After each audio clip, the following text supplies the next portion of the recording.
ठीक है, इसमें आपका ये क्लास 12 का बेटा सॉल्यूशन चैप्टर है, सेकंड चैप्टर है ये क्लास 12 चैप्टर सेकंड सॉल्यूशन। इसमें अभी तक हमने डिस्कस किया बेटा, एक तो इसमें हमने अभी डिस्कस किया कि व्हाट इज सॉल्यूशन, सॉल्यूशन क्या होता है, व्हाट इज सॉल्यूशन, ये हम डिस्कस कर चुके हैं बेटा। और टाइप्स ऑफ सॉल्यूशन बेटा डिस्कस कर चुके हैं हम, types of solution based on physical state of solvent. तीसरा बेटा इसमें हमने डिस्कस किया बेटा कंसंट्रेशन टर्म्स, ठीक है, कंसंट्रेशन टर्म्स ये हम डिस्कस कर चुके हैं। कंसंट्रेशन टर्म्स में हमने पढ़ा बेटा परसेंटेज कंसंट्रेशन टर्म, ये कंप्लीट किया है परसेंटेज कंसंट्रेशन टर्म बेटा। Molarity,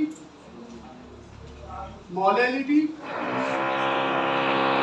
molality and mole fraction and फिर पार्ट्स पर मिलियन, पार्ट्स पर मिलियन, ये कंसंट्रेशन टर्म्स कंप्लीट हुए, ठीक है। इसके बाद हमने इसमें डिस्कस किया था बेटा सॉल्युबिलिटी, ठीक है। इसके बाद क्या डिस्कस किया था, solubility, solubility of factors affecting solubility, ये हम कर चुके हैं, फैक्टर्स अफेक्टिंग सॉल्युबिलिटी और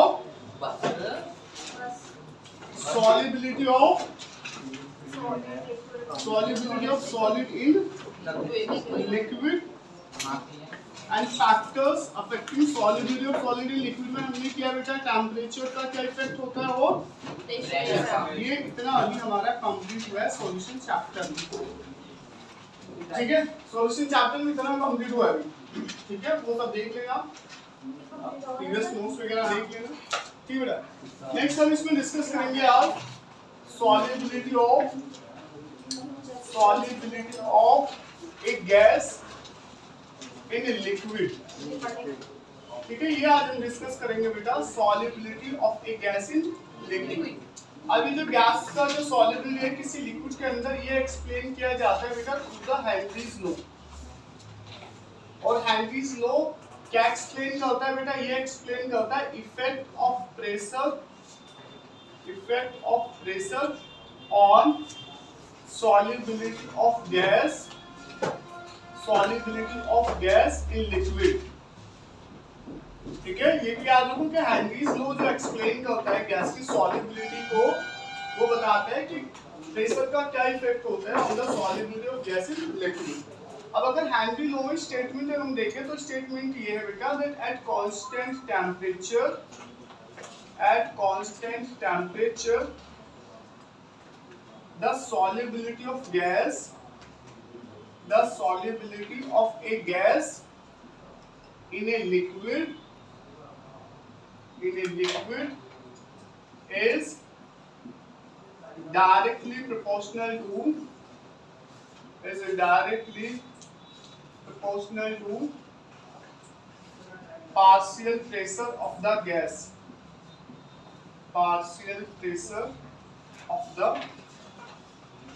गैस इन ए लिक्विड। ये स्टेटमेंट है कि कांस्टेंट टेम्परेचर पे जो गैस की सॉल्युबिलिटी होगी वो किसके डायरेक्टली प्रोपोर्शनल होगी बेटा, पार्शियल प्रेशर ऑफ गैस के डायरेक्टली प्रोपोर्शनल होगी, ठीक है। और जो सॉल्युबिलिटी है बेटा, solubility of A gas is expressed in terms of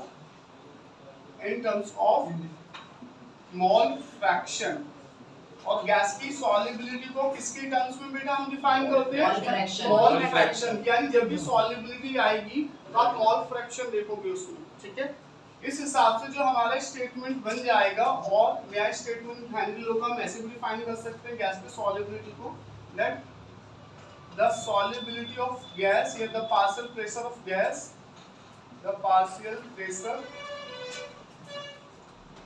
the partial pressure of gas in a liquid is directly proportional to solubility या mole fraction is directly proportional to mole fraction of the gas in liquid. ठीक है, और हम ये क्या कह सकते हैं बेटा, अकॉर्डिंग टू हेनरी लॉ कि जो गैस का पार्शियल प्रेशर होता है किसी लिक्विड में वो किसके डायरेक्टली प्रोपोर्शनल होता है बेटा, mole fraction of gas in liquid, या partial pressure is directly proportional to solubility of gas in liquid. और सॉल्युबिलिटी को किसके टर्म्स में एक्सप्रेस किया हमने, मोल फ्रैक्शन। तो एक ही बात है तो कह दो कि पास जो गैस का प्रेशर वो किसके डायरेक्टली प्रोपोर्शनल, मोल फ्रैक्शन। ये जो गैस का प्रेशर किसके डायरेक्टली प्रोपोर्शनल, इट मींस अगर प्रेशर इंक्रीज करोगे तो गैस का सॉल्युबिलिटी लिक्विड में इंक्रीज करेगा, डायरेक्टली प्रोपोर्शनल है ना, प्रेशर और सॉल्युबिलिटी में क्या रिलेशन है, डायरेक्टली प्रोपोर्शनल है। अगर प्रेशर इंक्रीज करोगे तो गैस का सॉल्युबिलिटी भी इंक्रीज करेगा, अगर समझ में। और यहाँ से हमारा जो मैथमेटिकल रिलेशन अगर देखोगे तो क्या हो जाएगा, P is directly proportional to mole fraction। अब ये होगा प्रेशर किसके डायरेक्टली प्रोपोर्शनल है, mole fraction of gas, और प्रोपोर्शनल कांस्टेंट डालोगे नया कांस्टेंट आएगा KH into x। तो हमारा ये जो फॉर्मूला है pressure is equal to KH into x, यही आपको अप्लाई करना है न्यूमेरिकल प्रॉब्लम्स में। न्यूमेरिकल प्रॉब्लम में यही फॉर्मूला अप्लाई करोगे, हेनरी लॉ पे अगर न्यूमेरिकल प्रॉब्लम आती है तो आप ये फॉर्मूला यूज करोगे, pressure is equal to KH into x। यहाँ पे P क्या होगा बेटा, प्रेशर ऑफ द गैस, ठीक है, और KH क्या बेटा, it is called Henry constant, it is called Henry constant. और ये डिपेंड करता है नेचर ऑफ गैस पे, depend on nature of gas, और x is mole fraction, x क्या बेटा, मोल फ्रैक्शन। आइए समझ में, नोट करो इसको, नोट करो।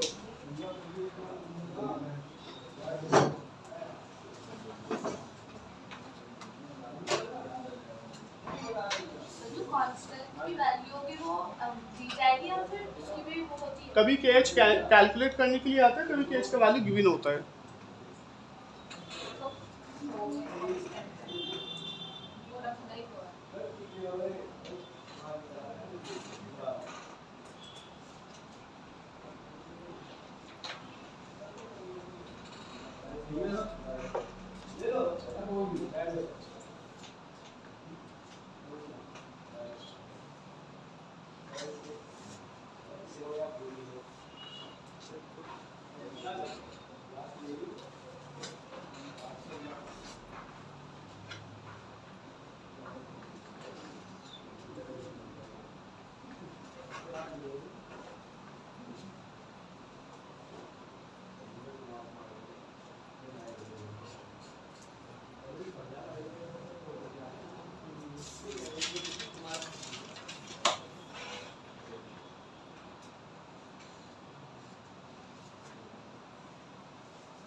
सॉलिड पार्टिकल में गैस थोड़ी होगी, लिक्विड में कंप्रेजेंट हो सकती है गैस तो एग्जांपल दिया नहीं, सॉलिड में नहीं हो सकती ना, गैस इन सॉलिड एग्जांपल दिया था, टाइप्स ऑफ सॉल्यूशन, हाइड्रोजन और प्लेटिनम पैलेडियम है ना, सॉल्यूशन तो बन सकता है ना, एग्जांपल टाइप्स ऑफ सॉल्यूशन में दिया था।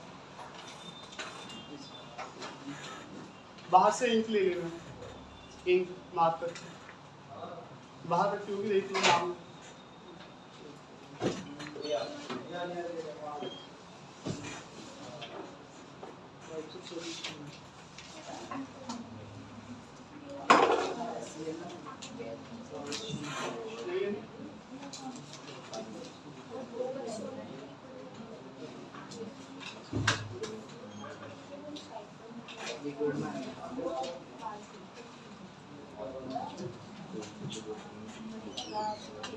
सर अभी ऐसे ही काम चला लो ले भाई लेने का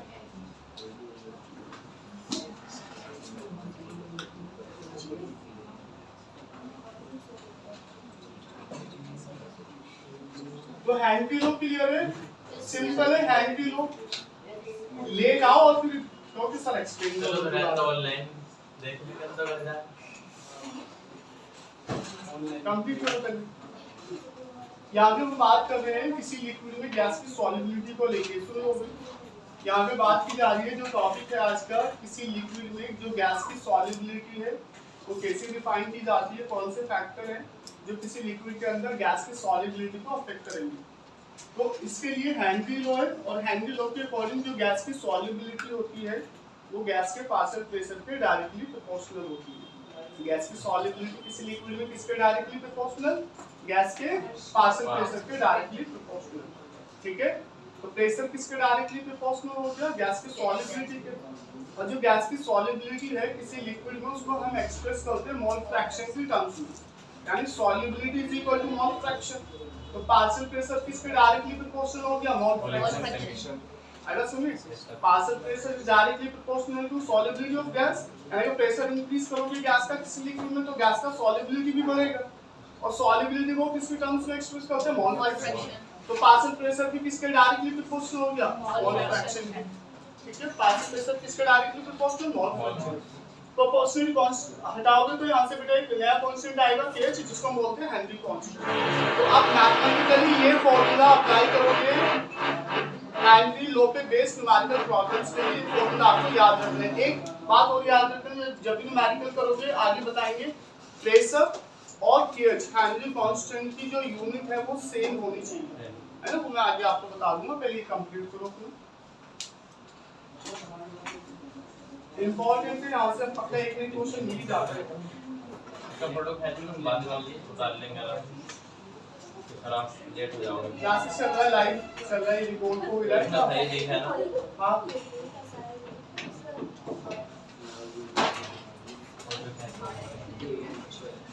हो गया कंप्लीट।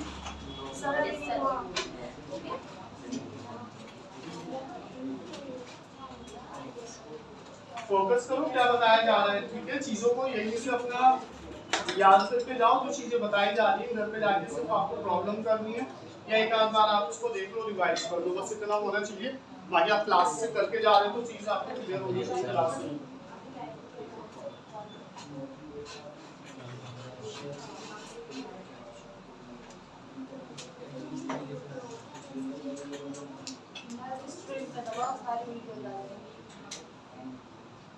ये गर्ल्स हो गया कंप्लीट, Yes, sir. बॉयज में कौन रह रहे हैं?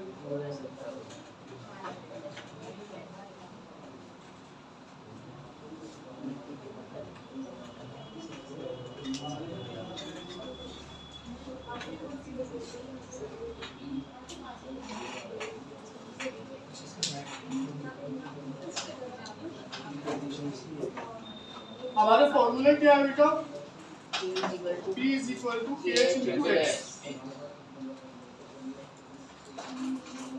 P is equal to KH into X. ये फॉर्मूला है for a particular pressure, for a particular pressure mole fraction X और pH में क्या रिलेशन आएगा, देखो mole fraction X is equal to हम क्या कर सकते हैं, P upon KH हो जाएगा, तो डिनोमिनेटर में जाएगा KH P के। और ये पार्टिकुलर प्रेशर X किसके इनवर्सली प्रोपोर्शनल हो गया बेटा, हेनरी कांस्टेंट के इनवर्सली प्रोपोर्शनल है। Yes, sir. ठीक ठीक है, और x किसको रिप्रेजेंट कर रहा है बेटा, गैस की सॉल्युबिलिटी को भी रिप्रेजेंट करता है ना। हाँ है The focus star. हो गया क्लियर, दिखाई दे रहा है क्लियर। क्या तो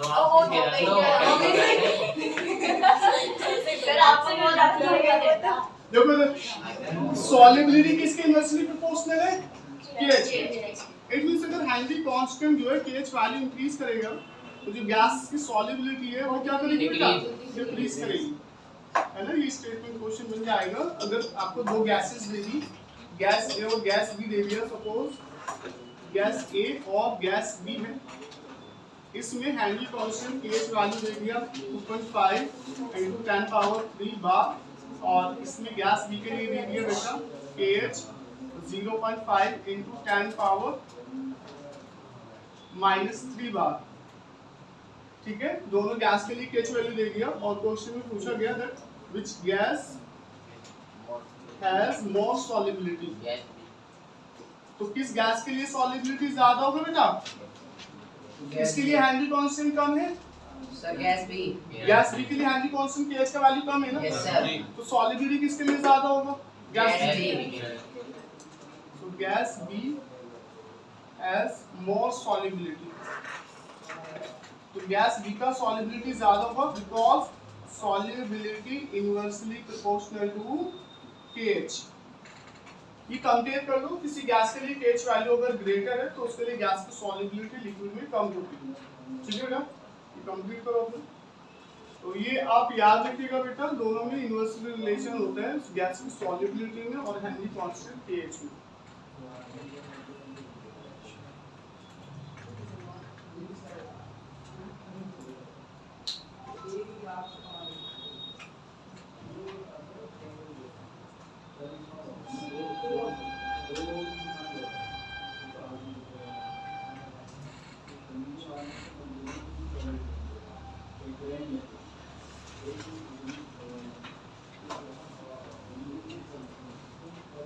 और क्या है ना,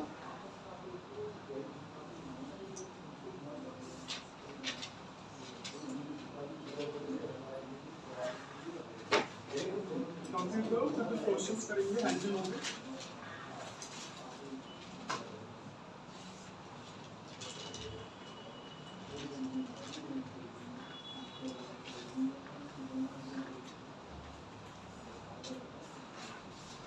मैं स्क्रीन बुला लो, कर लेंगे।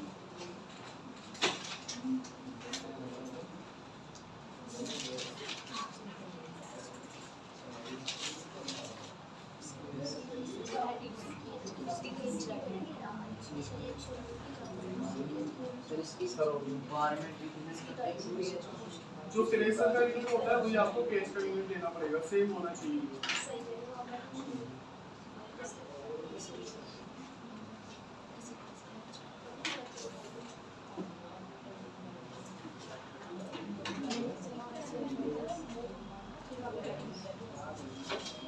जब आपको रिलेशन बताए जाते हैं तो कोई कोई अलग क्वेश्चन सीधे से आपको मिल जाएगा।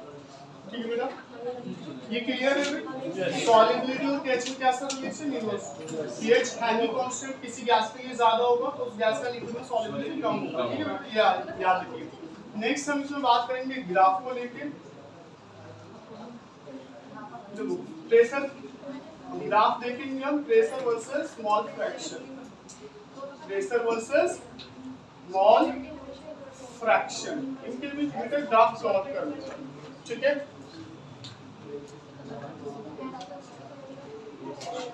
तो हमारा इक्वेशन क्या है? T is equal to KH into X। Yes sir, KH क्या बेटा? कांस्टेंट, कांस्टेंट और प्रेशर क्या होगा बेटा? Directly proportional to mole fraction. आपको ग्राफ प्लॉट करना है प्रेशर वर्सेस मोल फ्रैक्शन। ये y एक्सिस पे प्रेशर हो गया, x एक्सिस पे क्या हो गया बेटा? Mole fraction. तो प्रेशर किसके डायरेक्टली प्रोपोर्शनल है? मोल फ्रैक्शन से। तो ग्राफ आपका स्ट्रेट लाइन कब आएगा? 0 से स्टार्ट होगा ओरिजिन से। तो ये ग्राफ हो जाएगा प्रेशर वर्सेस मोल फ्रैक्शन। ठीक है बेटा। अच्छा दूसरा, यहाँ पे सपोज ये क्वेश्चन बना के दे दिया आपको, ग्राफ पे ये ग्राफ दिया हुआ है प्रेशर वर्सेस मोल फ्रैक्शन, ये दो कम दिए हुए हैं, गैस ए के लिए नहीं बेटा, गैस ए के लिए और गैस बी के लिए। ये कर्व दिया हो बेटा, दो गैसेस दिए और बी के लिए कर्व दिए हुए, प्रेशर वर्सेस मोल फ्रैक्शन। अभी क्या है इसमें पूछा जा रहा है from the graph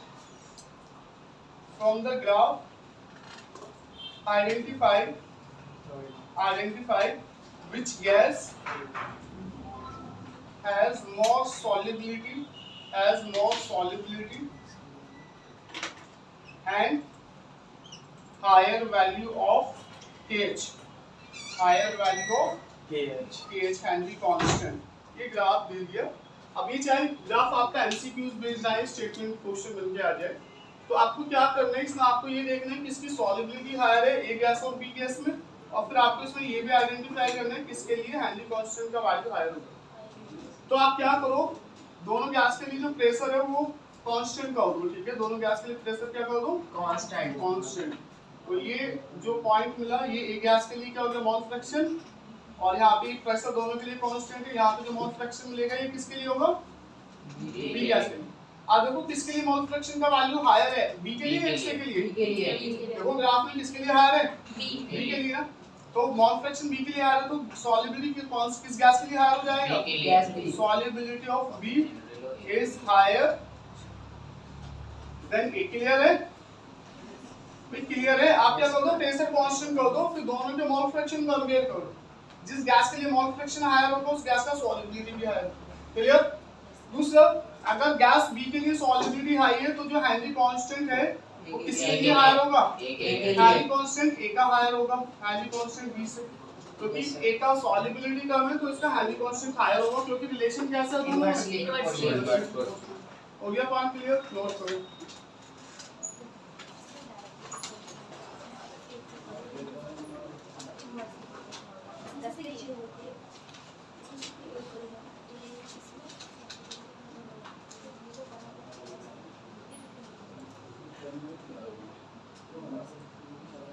Henry law पे आपका ग्राफिकल बेस्ड क्वेश्चन बन सकता है, तो बस ध्यान रखिएगा बेटा। प्रेशर कांस्टेंट कर दो, 2 गैस हो, 3 गैस हो, 4 गैस हो, और जिस गैस के लिए मोल फ्रैक्शन हायर होगा उसी के लिए बेटा सॉल्युबिलिटी भी गैस का हायर होगा, ठीक है। और जिस गैस के लिए सॉल्युबिलिटी हायर होगा उसके लिए हेनरी कांस्टेंट का वैल्यू कम होगा।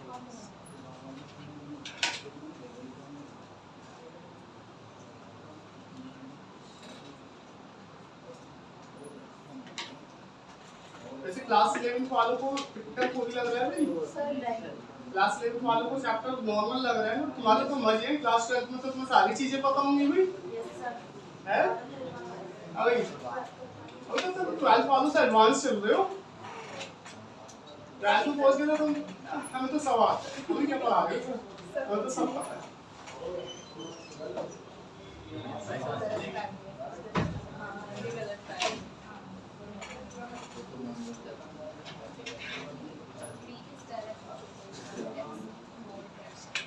कर रहे हो, अच्छी बात है, लेकिन मोर फोकस किस पे रखना है, क्लास में, ठीक है। मेहनत करो, 12 के साथ बढ़िया सिलेक्शन लिया है। ये ड्रॉपर वालों को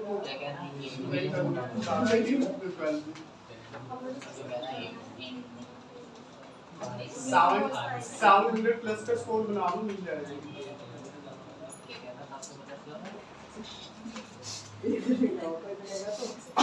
पेपर में नहीं होता है, एक्सीलेंट मारेगा 30 नंबर का। ये प्रेशर वर्सेस मोल फ्रैक्शन कब दिया था ये, ठीक है। 2 गैस दे दी, गैस और बी गैस। क्वेश्चन में पूछा जा रहा है, इस ग्राफ से आपको आइडेंटिफाई करना है किस गैस की सॉल्युबिलिटी ज्यादा होगी और किसके लिए हेनरी कांस्टेंट ज्यादा होगी, ठीक है। तो देखो तुम्हें कुछ नहीं करना, तुम्हें सिर्फ प्रेशर जो है इसको कांस्टेंट करो, एक लाइन ड्रॉ करो। अब यहाँ पे आपका ये जो पॉइंट मिल रहा है इसके लिए हो गया मोल फ्रैक्शन ए के लिए, ये मोल फ्रैक्शन बी के लिए। अब इधर की तरफ भी मोल फ्रैक्शन क्या इंक्रीज कर सकते हैं, तो मोल फ्रैक्शन बी का ज्यादा हो गया, जिस गैस के लिए मोल फ्रैक्शन ज्यादा उस गैस की सॉल्युबिलिटी भी ज्यादा होगी, है ना। और जिस गैस के लिए मोल फ्रैक्शन यानी सॉल्युबिलिटी ज्यादा होगी उसके लिए हेनरी कांस्टेंट कम होगा, तो ठीक है। यस सर, ये कंप्लीट है अभी।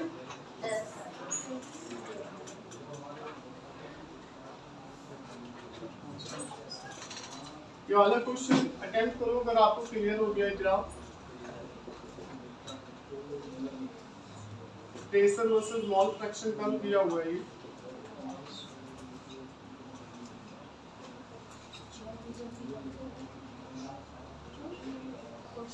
ठीक है।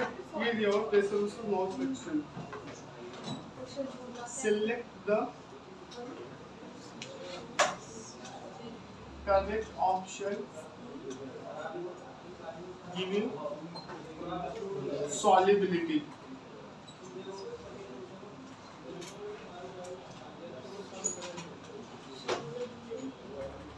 Option A, solubility of A is equal to B is equal to C. Option B, solubility of A is greater than B is greater than C. Option C, solubility of C is greater than B greater than A. And option D is A is greater than B equal to C. कौन सा option है? Sir B sir B है, ए की ज्यादा होगा सी है। B है sir sir B है, बी ऑप्शन एक ज्यादा है मोल फ्रैक्शन किसके लिए ज्यादा है? सॉल्युबिलिटी किसकी हाई है? ए बी सी तो बी ए ऑप्शन है ऑप्शन में हो गया। सर हमने बोला है आएगा सर मैंने बोला प्रेशर कांस्टेंट का तुक्के नहीं लगा। एक्स से आपका ग्रेटर है ना मोल फ्रैक्शन, तो इसके लिए सॉल्युबिलिटी भी हाई हो गया। ग्रेटर देन एक्स भी ग्रेटर देन एक्स आएगा सर। तो कौन सा ऑप्शन होगा इसमें?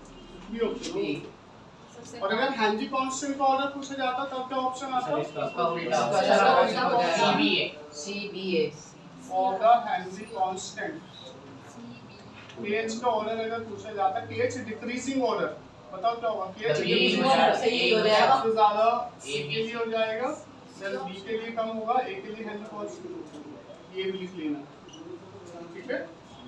फॉर द हैंजी constant pH decreasing order, decreasing हां C के लिए सबसे ज्यादा होगा pH।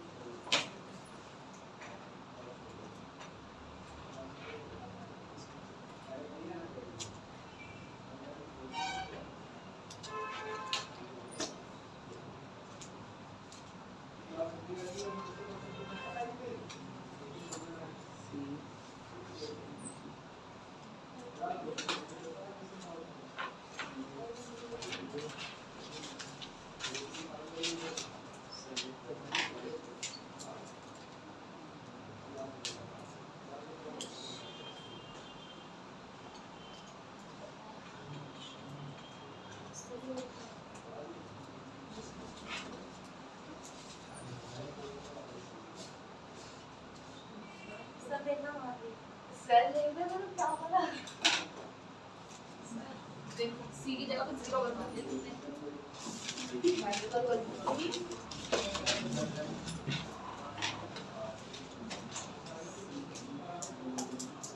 तुम लोगों के पास कुछ है क्वेश्चन प्रैक्टिस करने के लिए? कुछ लिया हुआ है? समझा सर एमटीसी डाउनलोड एमटीसी की लिंक पे मिलती है। मैंने जो स्टडी का आता है वो भेज दिए मेरे पास। मॉड्यूल ले लो तुम।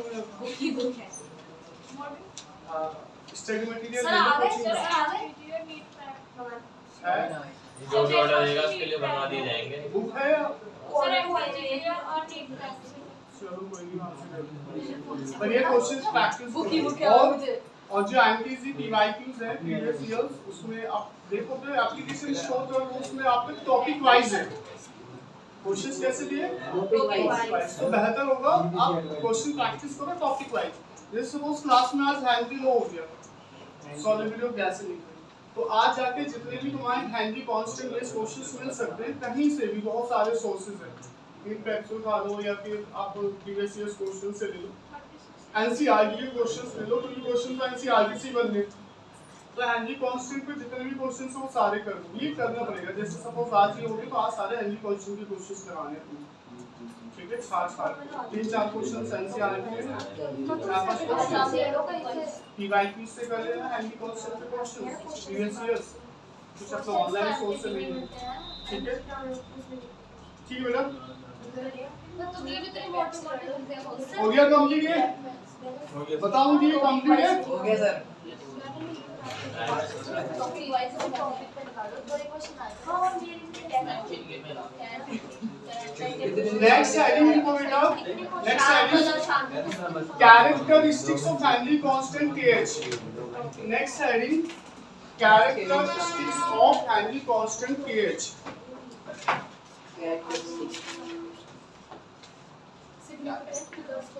Characteristics of Henry constant and the constant pH.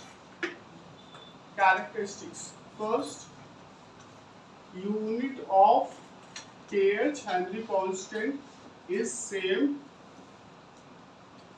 as that of pressure. जो यूनिट प्रेशर का रहेगा क्वेश्चन में वही यूनिट बेटा pH का भी लेना है हेनरी कांस्टेंट का, ठीक है। अब ये आपका यूनिट ऑफ pH अब बार में ले लो या टॉर है या बेटा एटमॉस्फेयर है, ठीक है। Second, value of pH is different for different gases in a solvent. किसी सॉल्वेंट में अगर आप डिफरेंट गैसेस लेते हो बेटा तो pH वैल्यूज भी क्या होंगी, डिफरेंट होंगी। ऐसा समझे, जैसे आप वाटर एज ए सॉल्वेंट हो गया, लिक्विड, उसमें 3-4 गैस ले लिया, CO2 ले लिया, ऑक्सीजन ले लिया, मीथेन ले लिया, तो सबके लिए pH वैल्यू क्या आएंगे बेटा, डिफरेंट आएंगे। नेक्स्ट,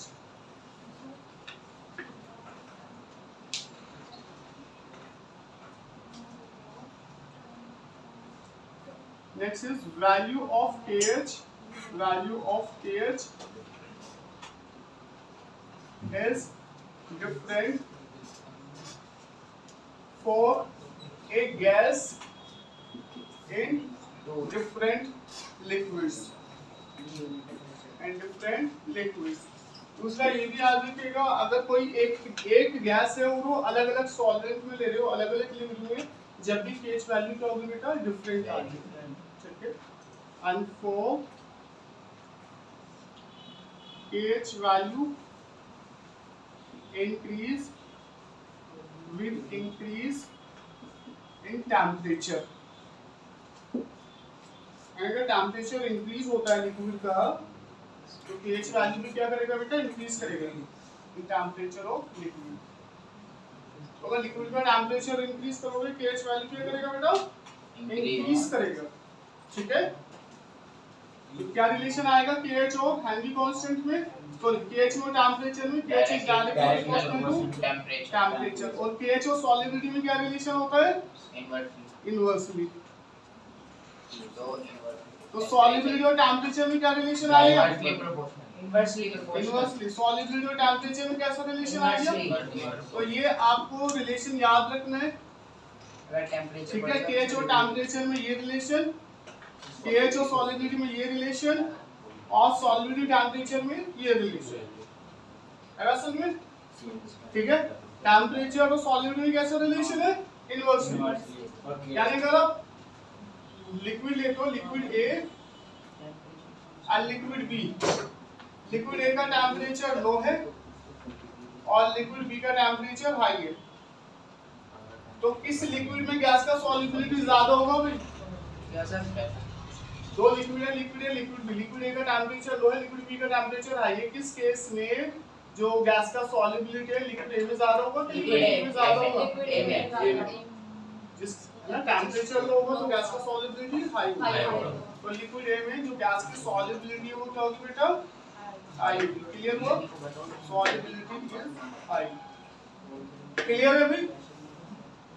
लिक्विड A में सॉल्युबिलिटी हाई क्यों होगी, बिकॉज़ टेम्परेचर लो, इसलिए जो सॉफ्ट ड्रिंक्स आप देखते हो, कोल्ड ड्रिंक्स, वो ज्यादातर इसमें फ्रीज में रखी जाती है, तो टेम्परेचर लो होता है, जिस वजह से जो CO2 गैस है वो डिसॉल्व रहता है, हाई प्रेशर पे रखी जाती है।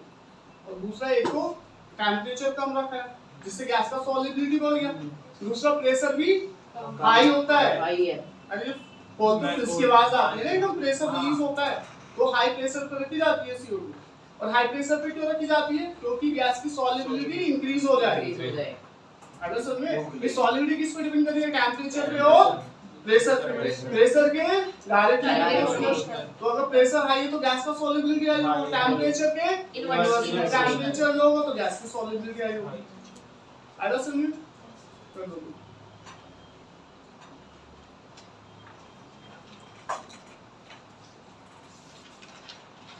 तो जो एक्वेटिक स्पीसीज होती हैं, जो समुद्री जीव होते हैं, एक्वेटिक स्पीसीज पानी में रहने वाली, वो कौन से वाटर में ज्यादा कंफर्टेबल रहेंगी, कोल्ड वाटर में या हॉट वाटर में, कौन से वाटर में ज्यादा कंफर्टेबल रहेंगी एक्वेटिक स्पीसीज, कोल्ड वाटर में या हॉट वाटर में?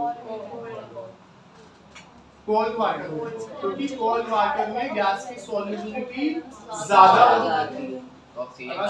ऑक्सीजन ज्यादा डिसॉल्व रहेगी कोल्ड वाटर में। ये रीजनिंग समझ में आया? एक्वेटिक स्पीसीज कौन से वाटर में ज्यादा कंफर्टेबल फील करेंगी? कोल्ड में। और कोल्ड वाटर में क्यों? क्योंकि कोल्ड वाटर में गैस की सॉल्युबिलिटी ज्यादा रहेगी। ठीक है, तो इनको तो क्या चाहिए? ऑक्सीजन चाहिए ना, वो तो आपका ज्यादा कोई लिक्विड में ज्यादा सॉल्युबल रहेगी ना। बेटर रहेगा।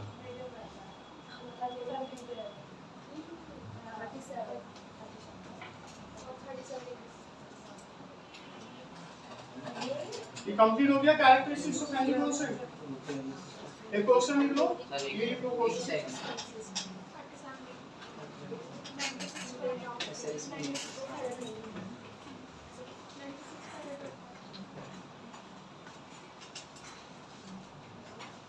सेम क्वेश्चन लिख लो जो अभी आपको बताया मैंने। Explain why aquatic species are more comfortable in cold water. Equality पूछा जाता है रीजनिंग में। Why aquatic species are more comfortable? Explain why aquatic species are more comfortable in cold water. कर दोगे explain? Yes sir. Explain why aquatic species are more comfortable in cold water. Because the solubility of gas is High at low temperature.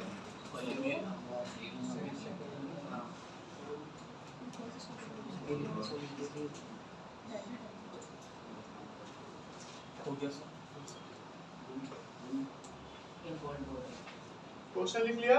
Explain why aquatic species are more comfortable in cold water.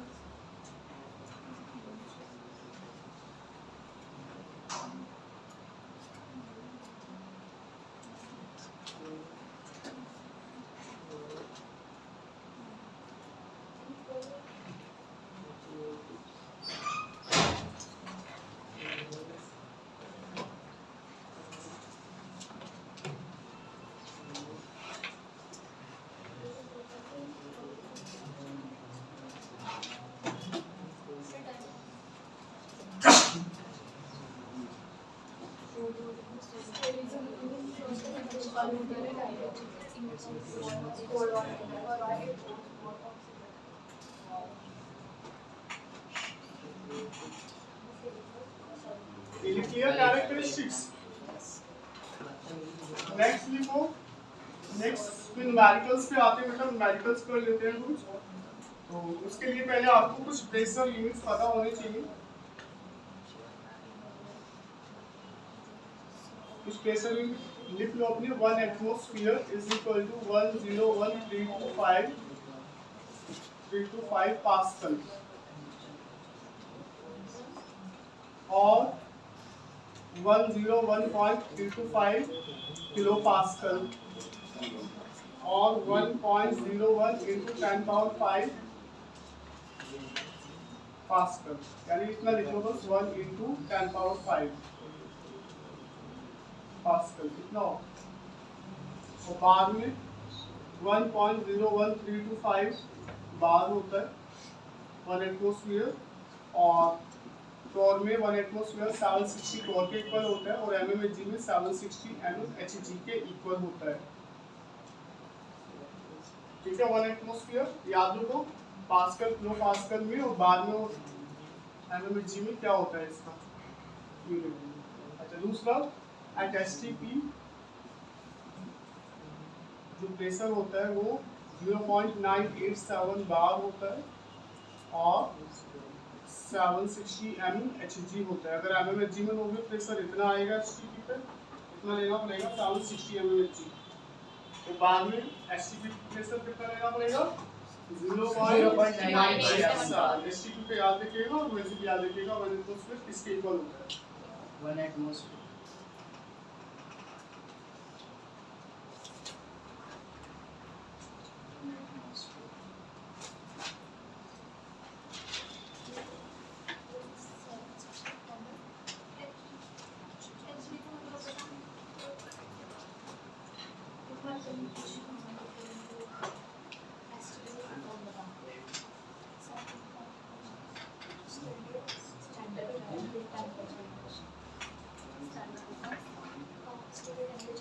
ये क्या kilo kilo pascal, kilo pascal.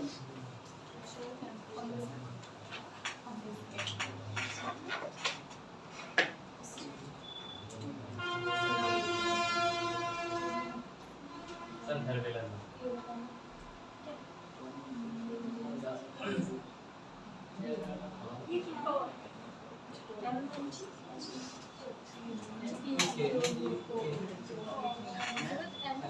Camera man को लाग गया है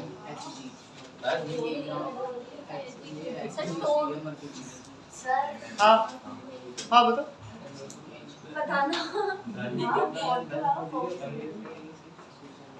क्या हो गया अभी? कैसे यूनिट लिख लिए, क्वेश्चन लिखो, क्वेश्चन लिखिए। एनसीईआरटी इंडेक्स क्वेश्चन है ये।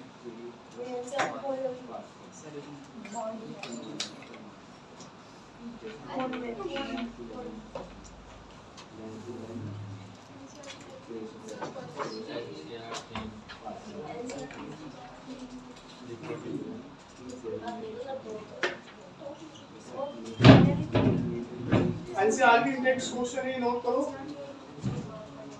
क्वेश्चन नोट करो। Hydrogen sulphide, hydrogen sulphide is a toxic gas.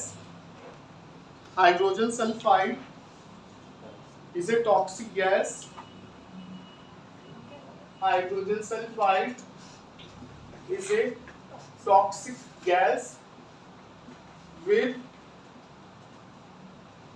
rotten egg-like smell. Rotten egg-like smell. ठीक है? Is used for quantitative analysis. Is used for quantitative analysis.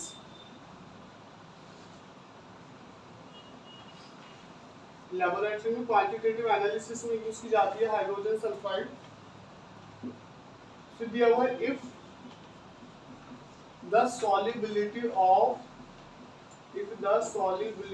of hydrogen sulfide, if the solubility of hydrogen sulfide in water at STP is 0.195 molar, then calculate Henry constant pH. Henry constant pH. Question लिखो, complete करो question को।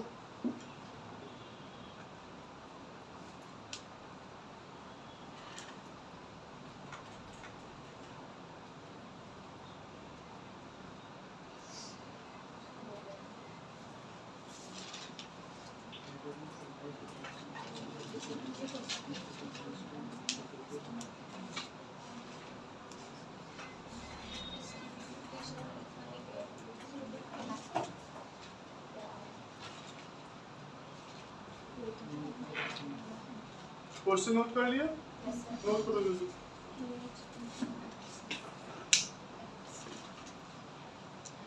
इसमें calculate क्या करना है बेटा आपको? Henry constant calculate करना है। तो देखो यहाँ पर फॉर्मूला क्या होता है? Pressure is equal to Henry constant kH into mole fraction. Mole fraction किसका बेटा? H2S है ना। मोल फ्रैक्शन किसका लेना? H2S। kH किसके इक्वल हो जाएगा बेटा? Pressure upon mole fraction of hydrogen sulphide. STP का देखो यहाँ जो आपको solubility प्रेशर जो है एसटीपी पे कितना 0.987 बार है। बाद में निकाल दो kH का वैल्यू। kH का वैल्यू किसको निकालो? बाद में। तो प्रेशर कितना रखोगे? 0.987 बार। अब आपको क्या फाइंड करना है? ये तो आपको एसटीपी पे दे दिया ना, ये तो आपको याद रहना चाहिए 0.987 बार। एमएमएचजी में निकालोगे तो फिर 760 रखना पड़ेगा, है ना। केच अगर एमएमजी में निकालोगे तो प्रेशर कितना रखना पड़ेगा 70। तो देखो K H equals to P upon mole fraction of hydrogen sulphide. अब बात करते हैं mole fraction of hydrogen sulphide हम कैसे निकालेंगे। तो मोल फ्रैक्शन क्या होता है बेटा, अगर H2S का मोल फ्रैक्शन निकालना है तो क्या करोगे, number of mole of H2S divided by total number of moles in solution, H2S plus number of moles of water. ये सॉल्यूट है ना गैस, और लिक्विड क्या है आपका वाटर। तो देखो यहाँ पे मैं डाटा क्या दूंगा, मैं कंसंट्रेशन दिया हुआ है H2S का, जो कंसंट्रेशन दिया कितना दिया बेटा 0.195 मोल स्मॉल एन, और 0.195 मोल का क्या मींस है बेटा कि 0.195 मोल ऑफ हाइड्रोजन सल्फाइड कितने में प्रेजेंट है बेटा पर केजी ऑफ सॉल्वेंट, और केजी को कन्वर्ट करो ग्राम में कितना आएगा 1000 ग्राम ऑफ सॉलिड। बताया था मोलिलिटी में, ये तो याद रखने वाली पॉइंट्स हैं। आपको मोलिलिटी दी हुई है 0.95, इसका मतलब 0.195 मोल ऑफ H2S कितने में प्रेजेंट है 1000 gram. Number of moles hydrogen sulphide की तो पता है ना कितने 0.195, आपको नंबर ऑफ मोल्स किसके निकालने हैं वाटर के, तो क्या आ जाएगा गिवन वेट कितना 1000 डिवाइडेड मॉलिक्यूलर वेट कितना 80, तो कितना आएगा 55.55 मोल्स आ जाएंगे। ठीक है, इतने मोल्स किससे आएगा वाटर के। अभी मोल फ्रैक्शन निकालो, H2S का कितना आ जाएगा बेटा, number of moles of hydrogen sulphide 0.195 divided by number of moles of hydrogen sulphide 0.195 plus 55.5। इसको सोल्व करो, देखो जरा कितना मोल फ्रैक्शन आ रहा है हाइड्रोजन सल्फाइड के लिए। करो इसको सोल्व, हाइड्रोजन सल्फाइड का मोल फ्रैक्शन देखो कितना आएगा यहाँ से।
आगे और देखो कितना आएगा, एक डेसिमल और निकालो कितना आएगा 0.000।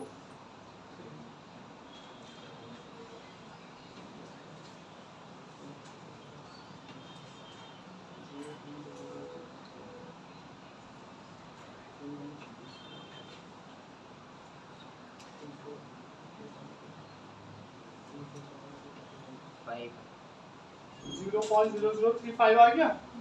ठीक है भैया, ये मास कितना आ गया बेटा, ये मोल फ्रैक्शन H2S का कितना आ गया 0.0035 इतना आएगा सोलो पे। अभी क्या करोगे तुम लोग, केच निकालना है, प्रेशर कितना 0.97 बार को डिवाइड में मोल फ्रैक्शन कितना, इसको वैल्यू को रख के केच देखो कितना आ रहा है, केच निकालो। भी आपको मोल फ्रैक्शन पता चल गया ना H2S का 0.0035, और प्रेशर आपको गिवन है STB 0.987 बार केच, कैलकुलेट करो कितना आ रहा है।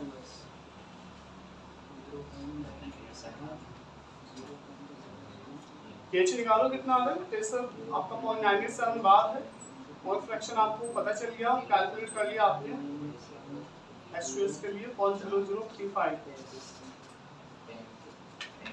सर मेरा 0.007 गलत आ रहा है, कैलकुलेशन गलत किया है।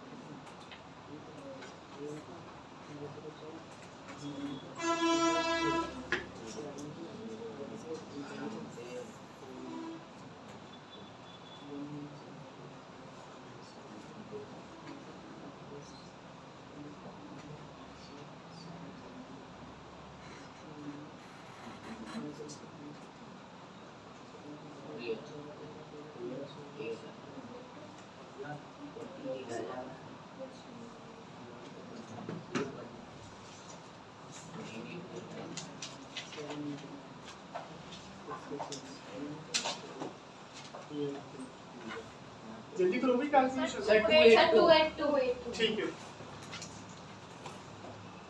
KH क्या हो गया बेटा? KH is equal to 0.987 divided by 0.0035 तो जाएगा 282 बार। ठीक है बेटा, KH इतना आ जाए। कंप्लीट करो इसको अपने क्वेश्चन।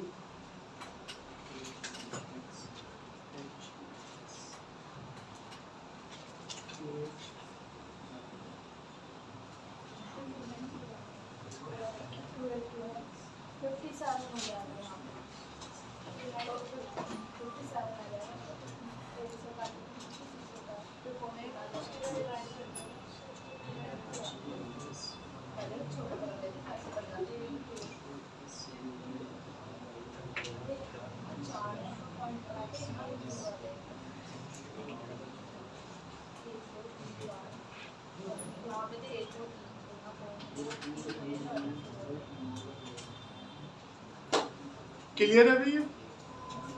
क्लियर है? आपको हेनरी कांस्टेंट केस निकालना था, उसके लिए आपका फॉर्मूला होता है pressure is equal to K H into mole fraction.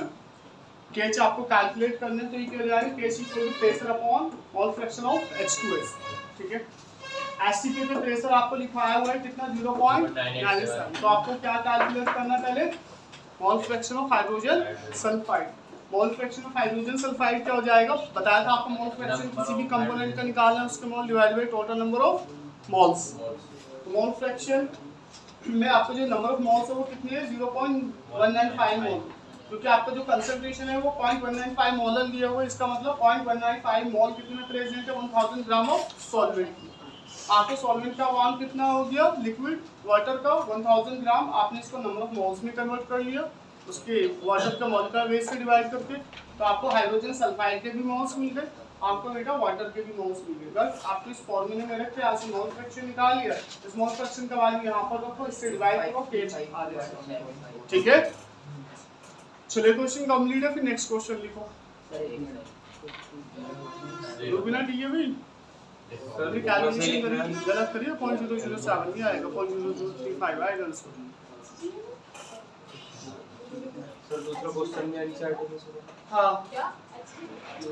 इसी का ये इसी के नीचे दिया हुआ है। कहाँ लिखवा रखा है? सर ये 760 HG थोड़ी है। mmHg है ये, 760 mmHg प्रेशर का यूनिट होता है ना ये। अरे प्रेशर का यूनिट होता है, टॉर भी प्रेशर का यूनिट है, बार इसका यूनिट है, पास्कल भी, सब लिखा तो है, ये सब प्रेशर का यूनिट सर है। नहीं, वो केजी समझ लेते सब HG है। केजी कहाँ से आ गया? केजी तो किलोग्राम होता है, प्रेशर कहाँ से आ गया केजी? बताने का नेक्स्ट क्वेश्चन लिखो भाई, वो भी एनसीईआरटी का ही है, NCERT index question. Second question जो है आपका, देखो सेकंड क्वेश्चन भी एनसीईआरटी से, वो आपको कहा जा रहा है कि हेनरी लो कांस्टेंट दिया हुआ है आपका, देखो आप एनसीईआरटी में देख लेना, Henry low constant for carbon dioxide in water is 1.67 into 10 power 8 pascal दिया हुआ है एट 298 केल्विन। ठीक है भाई, क्वेश्चन के अंदर हेनरी लो कांस्टेंट CO2 के लिए दे दिया 1.67 10 पावर 8 पास्कल है 298 केल्विन।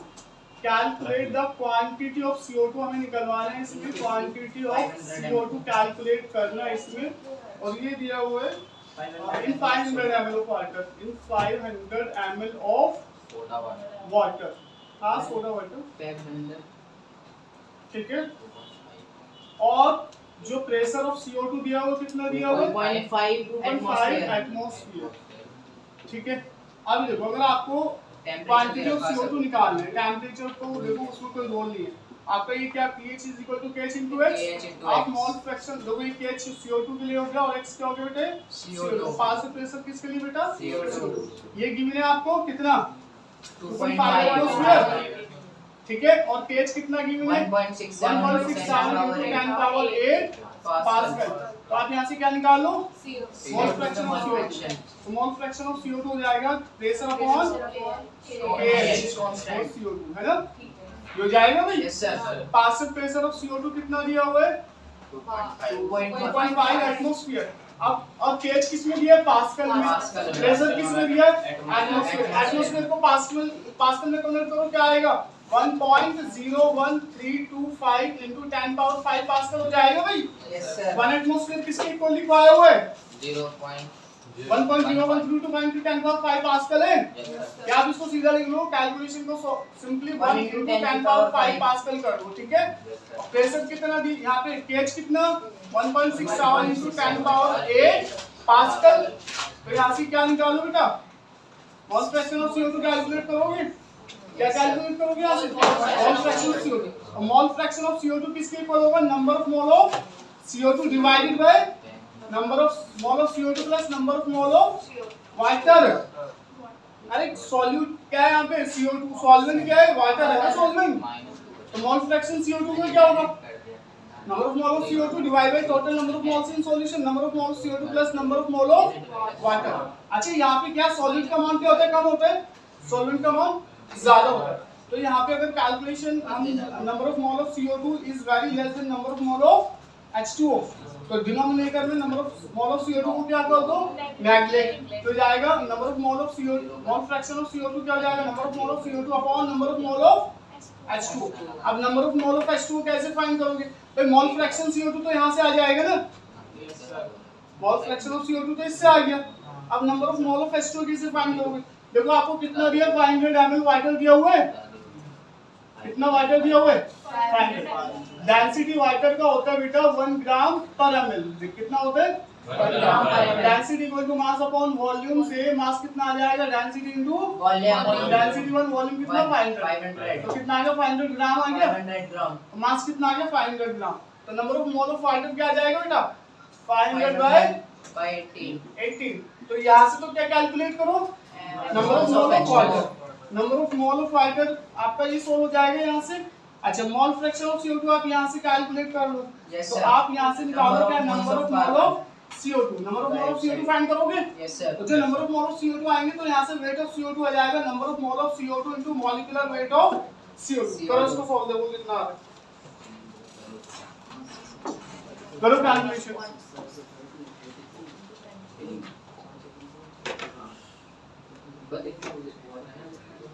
करो कैलकुलेशन, करो जल्दी, मास कैलकुलेशन करो,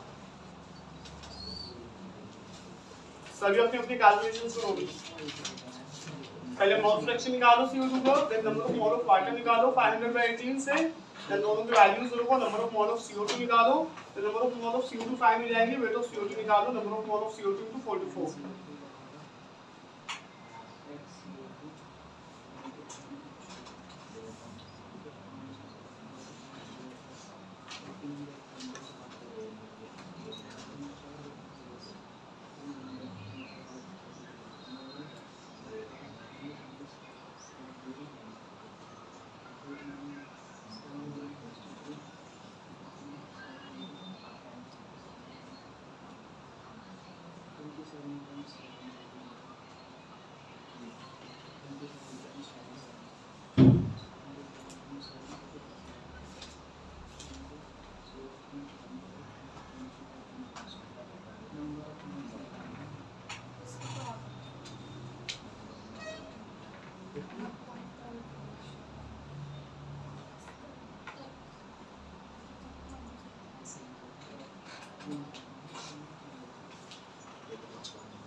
कैलकुलेशन सही कर लो, प्लीज स्पीड से सोल्व करना स्टार्ट कर दो, अदरवाइज कंपटीशन में पीछे रह जाओगे अगर कैलकुलेशन सही नहीं आती तो बहुत पीछे रह जाओगे कंपटीशन में।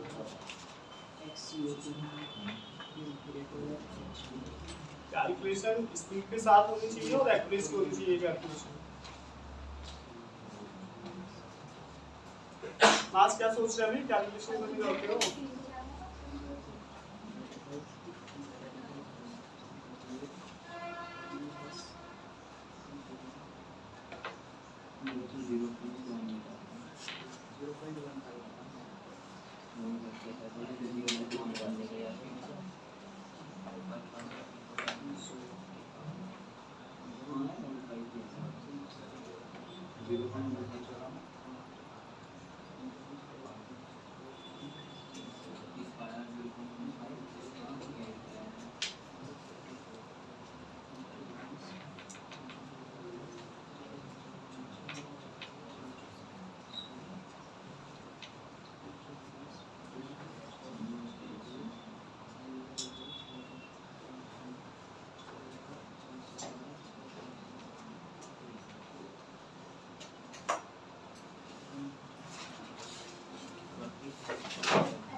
सर क्या आ रहा है आंसर 182.82 into 10 की पावर -2।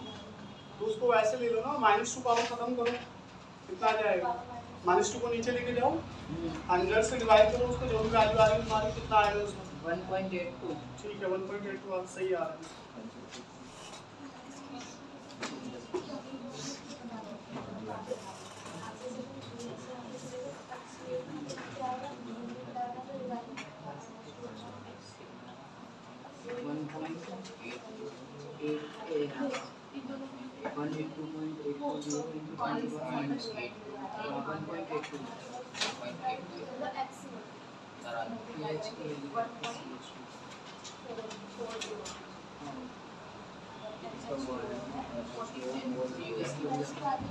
सर हाँ जी, एक बार यहाँ से बताओ तो, क्या?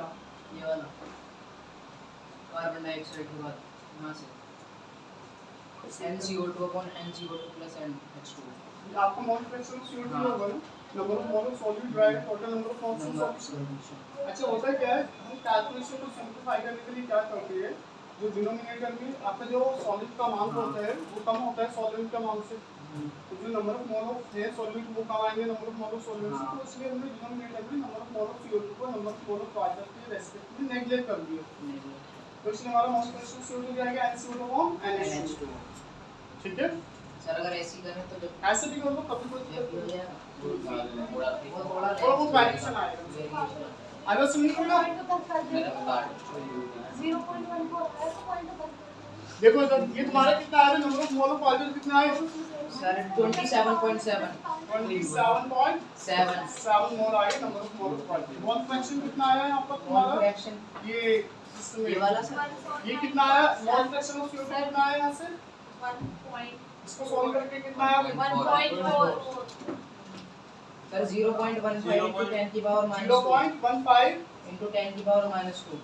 Minus mole fraction of CO2। Yes sir. इसके बाद तुमने मोल फ्रैक्शन ऑफ CO2 कितना हो गया? Number of mole of CO2 आपको निकालने हैं, number of mole of water आपने रख लिए। Number of mole of CO2 कितने आए? Number of moles of CO2 हां sir number of moles of 0.15 हां 180 सर 4.155 4.155 into 10 की पावर -2 ये हां सर आपका। हां चलो फिर आपने मोल का बेस से मल्टीप्लाई कर दिया, देख लो 182 आ रहा जो कैलकुलेशन में आ रहे हैं number of mole of water तो इतने आए सॉल्व करके, ठीक है, और मोल फ्रैक्शन जो आया CO2 का सॉल्व करके वो इतना आया। CO2 का जो मोल फ्रैक्शन आया इसको इससे डिवाइड करोगे इतना आ गया उसका।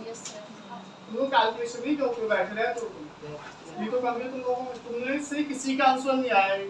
मेरा 0.14 आ रहा है सर, हमारा 0.14 आ रहा है सर, फिर आपने मोल फ्रैक्शन ऑफ CO2 1.4 ये number of mole of water इतना आ गया, number of mole of CO2 हमने निकाल ली इस फॉर्मूले में रख के, number of mole of CO2 इतने आ गए, देन वेट ऑफ CO2 निकाल रहे हैं तो number of mole of CO2 into molecular weight of CO।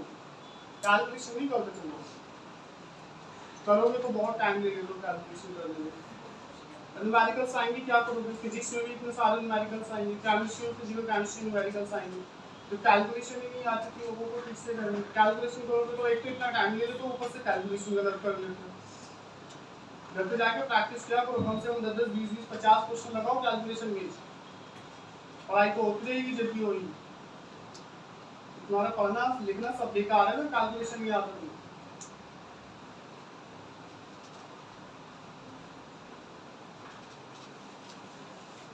Time management बहुत जरूरी है इसमें नीट में। अगर टाइम कैसे मैनेज होगा जब कैलकुलेशन नहीं होगी। 2-4 क्वेश्चन आएंगे न्यूमेरिकल बेस, तुम्हें आते होंगे और तुम्हें मिलेगा पूरा टाइम से निकल जाएगा। खाली इसमें नीट एग्जाम में खोलिए कि तुमको कितना आता है कितना नहीं आता है। टाइम मैनेजमेंट भी तो बहुत इंपॉर्टेंस है, टाइम मैनेजमेंट बहुत इंपॉर्टेंट मायने रखता है आपका। अगर टाइम मैनेजमेंट तुम्हें सही से करना नहीं आता है, पहले आपको आते ही नहीं है, एक क्वेश्चन ले लो उसमें 10 मिनट लगा दो,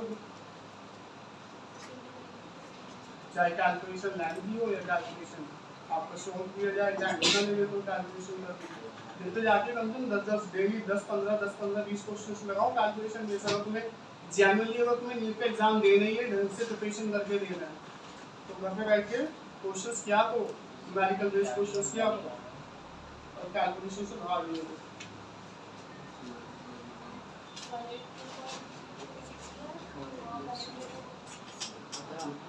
एक्सरसाइज में दिया हुआ है एक आध क्वेश्चन, 1-2 क्वेश्चन एक्सरसाइज में दिए, वहां से कर लेना। जिस पे हैंडल होगी इसी फॉर्मूले पे partial pressure is equal to kh into mole fraction. इस फॉर्मूले पे एनसीईआरटी एक्सरसाइज में भी क्वेश्चन दिए, partial pressure is equal to kh into mole fraction. NCERT exercise से क्वेश्चन देख लेना, कर लेना, ठीक है। और एक आध क्वेश्चन इन टेक्स्ट में सॉल्व भी दिया हुआ है, एनसीईआरटी सॉल्व क्वेश्चन भी दिया हुआ है, ठीक है। अब इसके बाद इसमें आप हैंडी लो की एप्लीकेशन लिख लो, applications of Henry law, applications of Henry law, application of Henry law. इसको पढ़ने के बाद ये न्यूमेरिकल कर लिया तुमने पूरा, प्रॉपर लिख लिया भाई न्यूमेरिकल।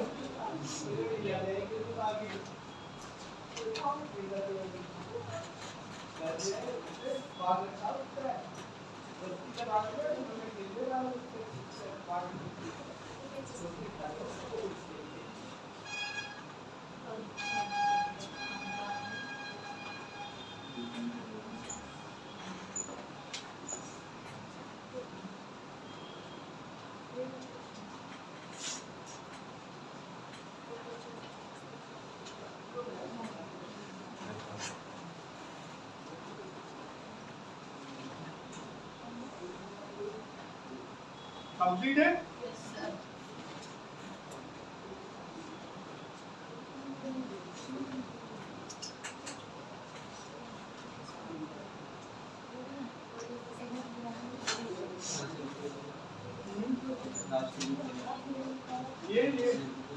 ये कैसा है? नंबर ऑफ मोल्स कैसे निकालते हो? वेट अपॉन मॉलिक्यूलर वेट से। तो वेट किसके इक्वल आ जाएगा? Number of moles into molecular wait. Number of moles कैसे निकालते हो? वेट अपॉन मॉलिक्यूलर वेट से। तो आप वेट कैसे निकालोगे? Number of moles into molecular weight. यही तो लिखा है, number of moles into molecular weight. CO2 कितना? 44।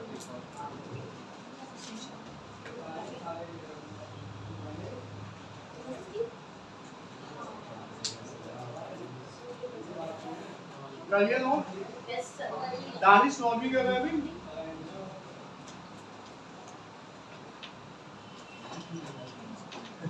बिलाल हो गया भी कंप्लीट।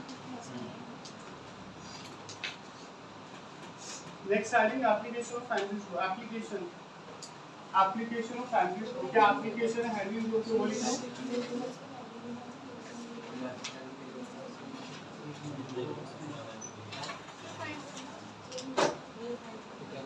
एप्लीकेशन ऑफ हैंडलिंग लो। आगे लिखो एप्लीकेशन ऑफ हैंडलिंग लो। क्या एप्लीकेशन है हैंडलिंग लो के? application of alkyl first लिख लो in soft drinks CO2 keep at high pressure for higher solubility of gas. देखो सॉफ्ट ड्रिंक्स में जो गैस है CO2 हाई प्रेशर पे रखी जाती है गैस की हाई सॉल्युबिलिटी के लिए।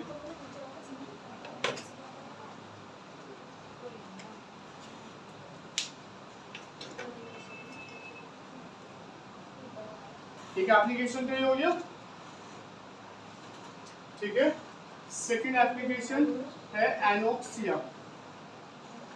एनोक्सिया क्या होता है बेटा? एनोक्सिया मींस होता है deficiency of oxygen in blood. Deficiency of oxygen in blood. तो होता क्या है, जो प्यूपिल्स जो लोग हाई एल्टीट्यूड पे रहते हैं वहां पे प्रेशर क्या होता है? लो होता है। ठीक है, pupils living at high altitudes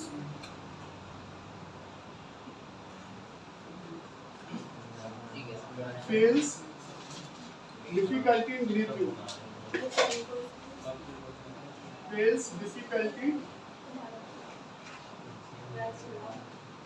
in breathing, due to low solubility of oxygen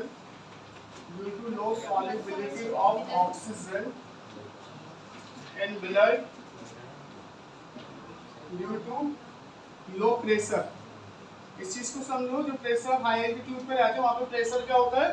लो होता है। लो प्रेशर की वजह से ब्लड के अंदर या टिश्यूज के अंदर जो ऑक्सीजन की सॉल्युबिलिटी है वो क्या हो जाएगी बेटा? ब्लड के अंदर कम हो जाएगी। अब ऑक्सीजन की डेफिशिएंसी होने की वजह से ब्रीथिंग में क्या आती है? उन लोगों को प्रॉब्लम आती है। ठीक है, अब जब ब्रीथिंग में प्रॉब्लम आती है इस कंडीशन को बोलते हैं डेफिशिएंसी ऑफ ऑक्सीजन ब्लड को बोलते हैं बेटा एनोक्सिया। तो ये भी किसका एप्लीकेशन हो जाता है? एल्कील का।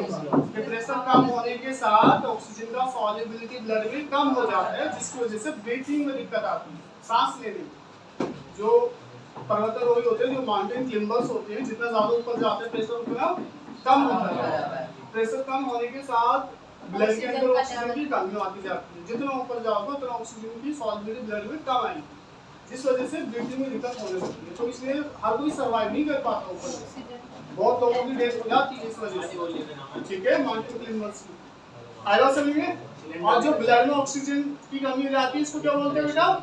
एनोक्सिया। ठीक है, तीसरा जो एप्लीकेशन है, थर्ड एप्लीकेशन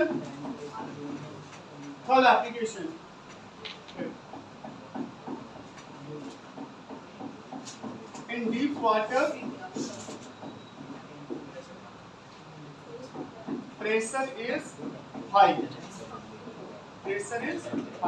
अभी देखो, अगर समुद्र में डीप वाटर में जाओगे तो वहां पर प्रेशर क्या होता है? हाई। तो ड्यू टू हाई प्रेशर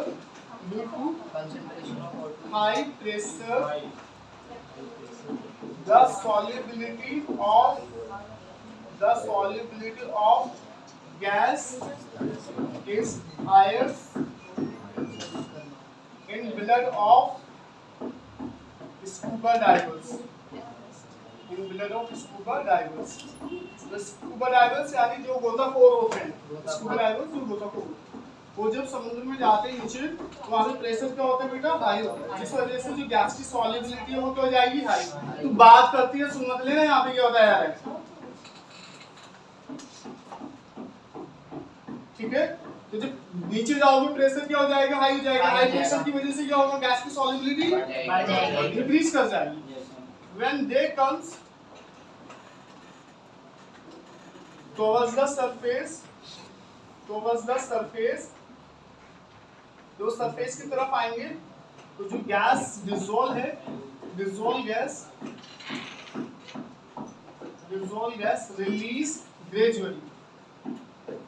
तो गैस क्या होगा बेटा? ग्रेजुअली क्या होने लगेगा? रिलीज होने लगेगा, क्योंकि जैसे सरफेस की तरफ आएंगे प्रेशर फिर से कम प्रेशर क्या होने लगेगा, कम होने लगेगा। लगेगा। कम प्रेशर होने की वजह से जो डिसॉल्व गैस थी वो क्या होने लगेगी, रिलीज होने लगेगी। अभी जो गैस रिलीज हो रही है, it makes bubbles of nitrogen, it makes bubbles of nitrogen in capillaries. तो ये जो है नाइट्रोजन के बबल्स बन जाते हैं जब गैस रिलीज होता है ब्लड से। तो कैपिलरीज में क्या होता है, नाइट्रोजन के बबल्स बन जाते हैं। और जो नाइट्रोजन के बबल्स बनते हैं ये क्या कर देंगे, कैपिलरीज को ब्लॉक कर देंगे। जब कैपिलरीज का ब्लॉक हो जाता है तो फिर उसमें ब्लड का फ्लो नहीं हो पाता, जिस वजह से जो गोताखोर होते हैं, स्कूबा डाइवर्स, उनको प्रॉब्लम होती है, ठीक है, टॉक्सिक कंडीशन बन जाती है, जिसकी वजह से उनकी डेथ तक हो जाती है। समझ में? और release it makes bubbles of nitrogen in capillary which blocks capillaries, which blocks capillaries, which blocks capillaries, which makes a medical condition, which makes medical condition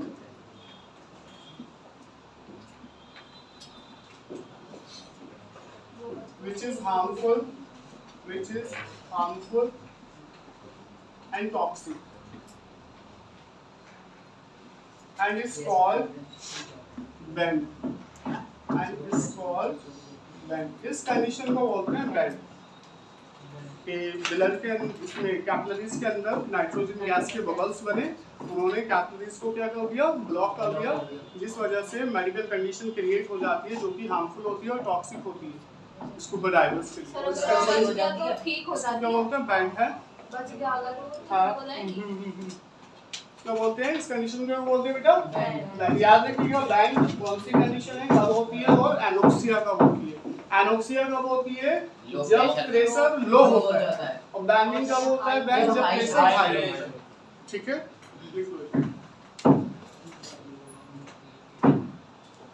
इसलिए जो स्कूबा डाइवर्स होते हैं वो अपने पीछे एक टैंक लेके जाते हैं, उस टैंक में ऑक्सीजन डाइल्यूट रहता है, उसमें नाइट्रोजन भी होता है, हीलियम भी होता है।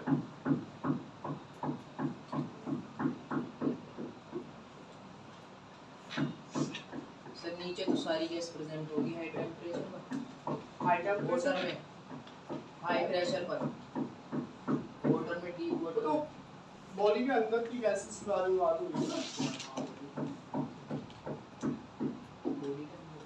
So tank of scuba driver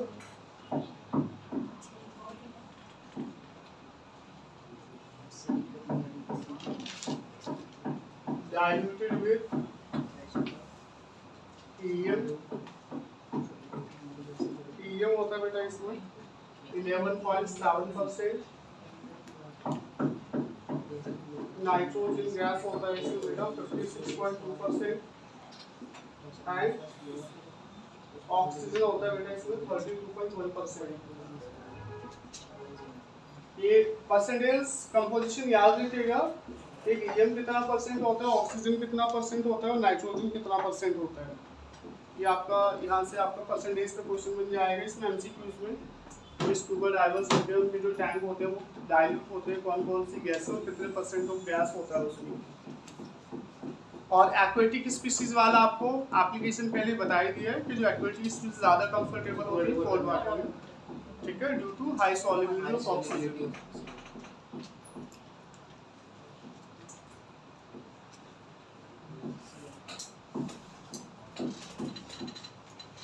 concentrate किया करो क्या पढ़ाया जा रहा है, क्या बातें करते हैं, ऐसे तो पढ़ लियो।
सबसे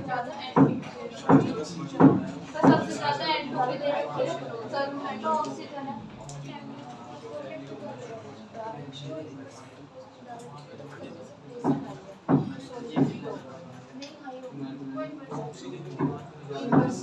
इतनी सी डायमेंशन करते हैं।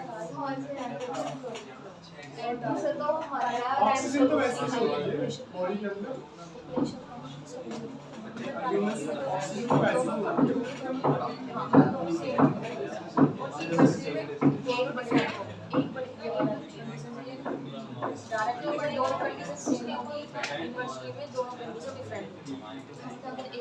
ये कंप्लीट है पहले तो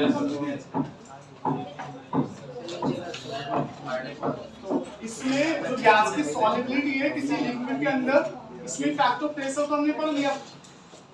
जो गैस की सॉलिबिलिटी है किसी लिक्विड में, प्रेशर का क्या इफेक्ट होता है, ये तो हेनरी लॉ में बता दिया ना कि प्रेशर इंक्रीज होने के साथ गैस की सॉलिबिलिटी इंक्रीज करेगी।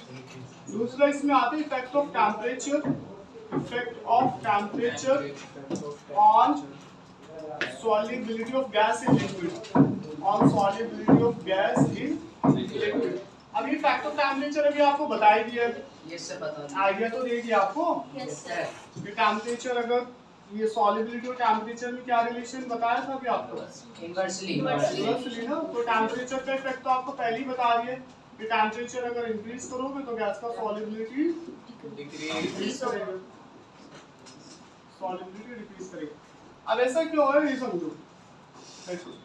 When a gas is dissolved in a liquid, then heat release. So it is exothermic process. Process. And it is just like condensation. Condensation process पता है, कंडेंसेशन में क्या होता है, जो वेपर्स होती है उसको किस फॉर्म में लाया जाता है, लिक्विड फॉर्म में। जो वेपर फेज में है पार्टिकल्स उसको किस फॉर्म में लेके आओगे, लिक्विड फॉर्म में। इसको बोलते हैं कंडेंसेशन। और जो कंडेंसेशन प्रोसेस है बेटा, इसमें हीट रिलीज होता है। इसमें क्या होता है, हीट रिलीज होता है। और जो गैस का डिसोल्यूशन है किसी लिक्विड के अंदर, वो किसका एग्जांपल है बेटा, कंडेंसेशन। अगर किसी गैस को डिसॉल्व कर रहे हो किसी लिक्विड के अंदर, तो वो किसका एग्जांपल है बेटा, कंडेंसेशन। तो इसमें क्या होगा, हीट रिलीज होगा। हीट रिलीज होगा तो कैसा प्रोसेस हो गया, एक्सोथर्मिक हो गया। Then according to Le Chatelier principal,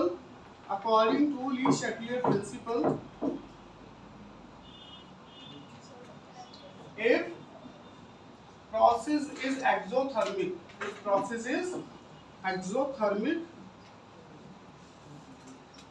then on increasing temperature process goes in backward direction। अगर एक्सोथर्मिक प्रोसेस है और क्या कर रहे हैं बेटा, टेम्परेचर को इंक्रीज कर रहे हैं, तो प्रोसेस किस डायरेक्शन में चला जाएगा, बैकवर्ड डायरेक्शन। ठीक है, यानी जो सॉल्युबिलिटी है वो क्या हो जाएगी, पीछे की तरफ जाएगी, यानी सॉल्युबिलिटी कम होने लगेगी। भाई आप किसी गैस को डिसॉल्व करो किसी लिक्विड में, फॉरवर्ड प्रोसेस हो गया।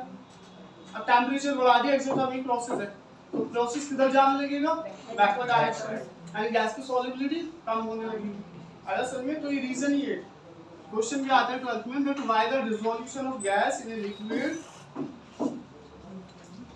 why dissolution of gas in a liquid decrease with increase in temperature। यानी टेम्परेचर बढ़ाने के साथ जो गैस का सॉल्युबिलिटी है लिक्विड में वो क्यों डिक्रीज होने लगता है। तो उसका सीधा रीजन है कि हम जब किसी गैस को डिसॉल्व करते हैं किसी लिक्विड के अंदर, तो वो एक एग्जांपल हमारा कंडेंसेशन प्रोसेस का, और उसमें हीट रिलीज होता है।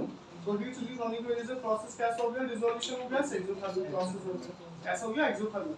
और एक्सोथर्मिक प्रोसेस के केस में भी टेम्परेचर बढ़ाते हैं तो रिएक्शन पीछे की तरफ जाने लगता है, प्रोसेस पीछे की तरफ जाने लगता है, जिससे गैस का सॉल्युबिलिटी कम होने लगता है। ठीक है, तो ये अपना कर लो complete. So on rising temperature of liquid,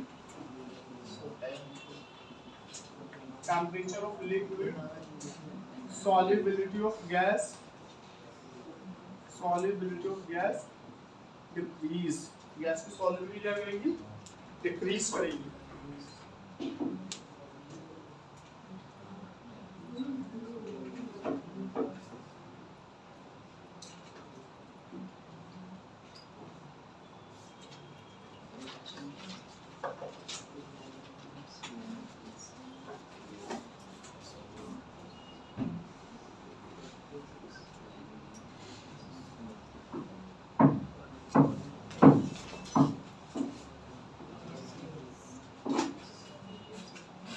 फिर ना पढ़ लेगा, ये सारी चीजें बताई जा रही हैं, क्वेश्चन लगा लेगा अपना ऑनलाइन।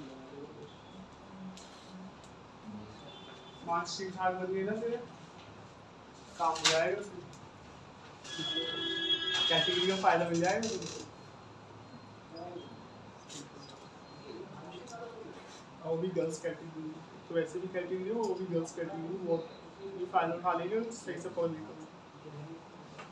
7-7 लाख में हो जाएगी, घर वालों की वो तो कितने बचे जाएंगे हैं? सभी वगैरह गलत बात है ये तो।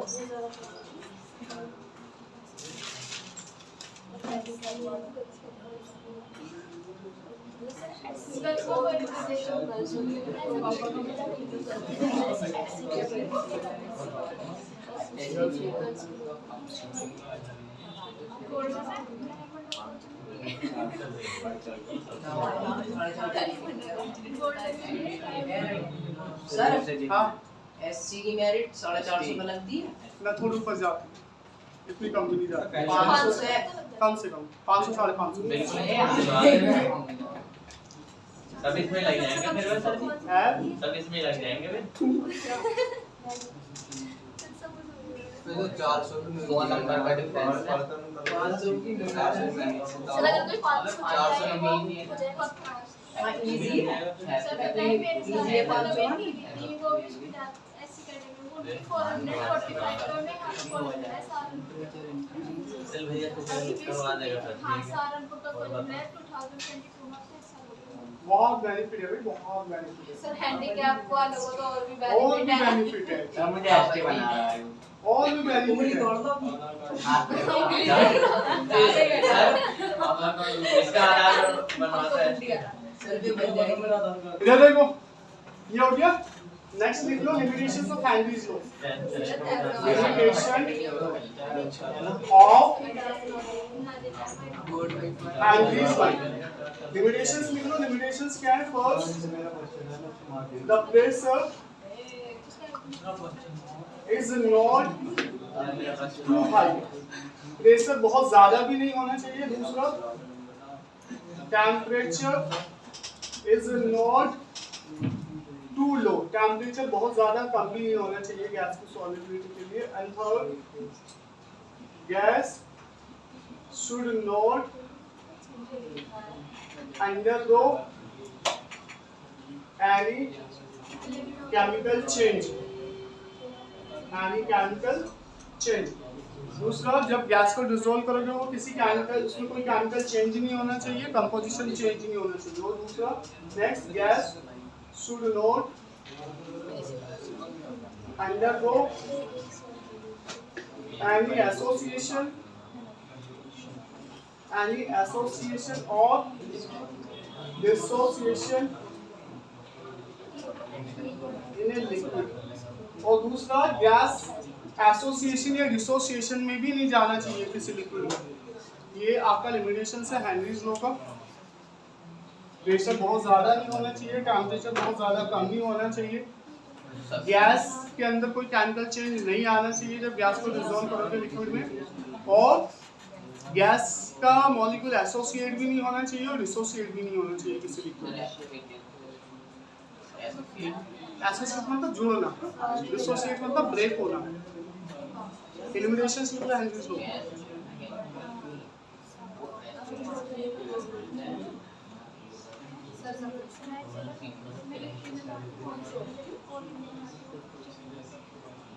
बड़ा कॉन्सेप्ट है हेनरीज लॉ आपका, इसमें न्यूमेरिकल्स भी है, लिमिटेशंस भी है, एप्लीकेशंस भी है। तो आज जाके क्या करना है, ये पूरा कंप्लीट हेनरीज लॉ जाके पढ़ने आज, है ना। इसके क्वेश्चंस देख लेना जो न्यूमेरिकल्स बताए, और कहीं से तुम्हें हेनरीज लॉ पे बेस्ड क्वेश्चंस मिल रहे हैं तो वो भी अपने अटेम्प्ट कर लेना, ठीक है। पहले प्रीवियस ईयर्स क्वेश्चंस के कर लेना, एनसीईआरटी के साथ पीवाईक्यूज कर लेना हेनरीज लॉ पे। ये आपका कॉन्सेप्ट आज का कंप्लीट होता है हेनरीज लॉ, ठीक है। Solid video gas